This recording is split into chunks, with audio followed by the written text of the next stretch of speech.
Gimana? Gimana sih konsepnya?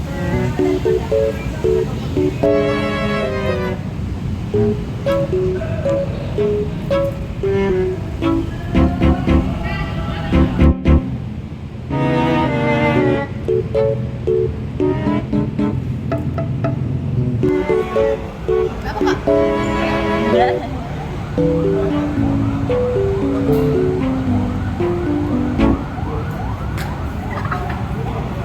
Assalamualaikum warahmatullahi wabarakatuh.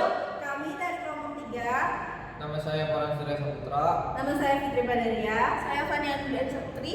Saya Nurul Raini. Saya Farah Farisha.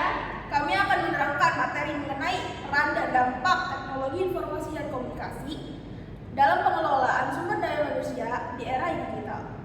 Simak video berikut ya. Untuk yang pertama ada teknologi informasi dan komunikasi.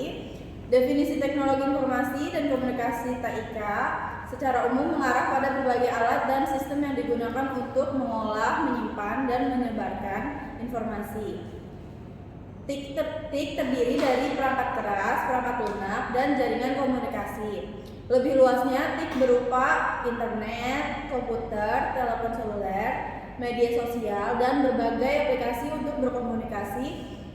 Sementara itu, dalam konteks manajemen sumber daya manusia, peran TIK sangat berpengaruh. Seperti aspek-aspek berikut, yaitu ada 1. Rekrutmen dan seleksi, 2. Pelatihan dan pengembangan, 3. Manajemen kinerja, 4. Komunikasi internal, 5. Analisis data sumber daya manusia, dan terakhir ada pengelolaan administrasi. Selanjutnya ada manajemen sumber daya manusia, definisi dan konsep manajemen sumber daya manusia. Manajemen sumber daya manusia atau MSDM merupakan suatu proses yang terdiri dari pengelolaan, pengembangan, dan pemeliharaan karyawan dalam suatu organisasi. Tujuan utama dari MSDM tidak lain untuk memaksimalkan kinerja karyawan dan mencapai tujuan secara keseluruhan. Manajemen sumber daya manusia dari 2 macam, yaitu SDM tradisional dan modern, dengan perbedaan sebagai berikut. 1. Manajemen sumber daya manusia tradisional berfokus pada pengelolaan dan orientasi bakat dengan prioritas pada fungsi administratif seperti koordinasi, kesejahteraan, dan kenyamanan karyawan. Berorientasi jangka pendek dengan fokus dengan kebutuhan organisasional langsung dan menyelesaikan masalah SDM terkini. Yang kedua, manajemen sumber daya manusia modern berfokus pada perdayaan karyawan sepanjang waktu mereka berusaha pada fungsi strategis dan dampak tertinggi seperti dialihkan pelatihan, pengembangan, pemeliharaan, dan posisi sumber daya yang optimal. Lalu berikutnya, pada bagian B ada transformasi pengelolaan sumber daya manusia seiring perkembangan teknologi. Seperti contoh pada berikut ini, merupakan beberapa aspek dalam transformasi pengelolaan SDM yang didorong oleh perkembangan teknologi. Yang pertama, ada digitalisasi proses rekrutmen. Kedua, peningkatan pengalaman karyawan melalui teknologi. 3. Pelatihan dan pengembangan berbasis teknologi. 4. Analitik dan pengambilan keputusan berbasis data. 5.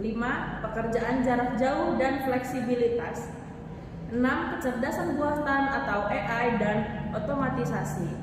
Lalu yang terakhir, ketujuh ada kesejahteraan dan keseimbangan kerja hidup. Berikut adalah 2 dari beberapa teori utama yang berfokus pada inovasi dan penerimaan teknologi. Yang pertama, teknologi acceptance model atau TAM, yang dikembangkan oleh Fred Davis pada tahun 1989. Dia digunakan untuk menjelaskan bagaimana pengguna menerima dan menggunakan teknologi. Yang kedua, teori difusi inovasi atau diffusion of innovation theory. Teori ini dikembangkan oleh Alfred Rogers pada tahun 1962 dan merupakan salah satu teori paling terkenal yang menjelaskan bagaimana, mengapa, dan pada kecepatan apa teknologi atau ide baru tersebar di kalangan individu atau kelompok dalam masyarakat. Dua teori utama tersebut digunakan untuk menjelaskan dan memprediksi penerimaan teknologi dalam organisasi. Kedua model ini memiliki pendekatan yang berbeda namun saling melengkapi dalam memahami proses penerimaan teknologi oleh individu atau organisasi. Selanjutnya ada metodologi penelitian. Jenis penelitian yang digunakan untuk mempelajari teknologi acceptance model atau TEM dan diffusion of innovation atau DOI dalam konteks organisasi biasanya adalah penelitian kuantitatif. Penelitian deskriptif dengan tujuan penelitian ini adalah untuk menyebarkan efek penggunaan TIC pada sumber daya manusia dengan menggunakan data dan menggunakan teknik pengumpulan data. Dalam penelitian ini, teknologi pengumpulan data yaitu studi literatur terkait dampak TIC pada pengelolaan manajemen sumber daya manusia. Selanjutnya ada peran TIC dalam pengelolaan SDM. Risk Human Resource Information System adalah sistem berbasis teknologi yang digunakan untuk mengelola data dan proses yang terkait dengan sumber daya manusia atau disebut SDM dalam sebuah organisasi. Risk mengintegrasikan berbagai fungsi HR yang penting seperti rekrutmen, pelatihan, pembinaan kerja, dan manajemen kompensasi dalam satu platform digital. Penerapan risk dalam organisasi membantu mengoptimalkan efisiensi, akurasi, dan pengelolaan SDM secara keseluruhan. Yang terakhir ada pelatihan dan pengembangan berbasis teknologi. E-learning sebagai model pembelajaran atau sistem pembelajaran secara elektronik yang melibatkan teknologi. Pembelajaran e-learning dilakukan secara daring. Selain itu, penerapannya dilakukan secara jarak jauh atau bisa dilakukan dari mana saja, tidak terikat oleh ruang kelas untuk belajar.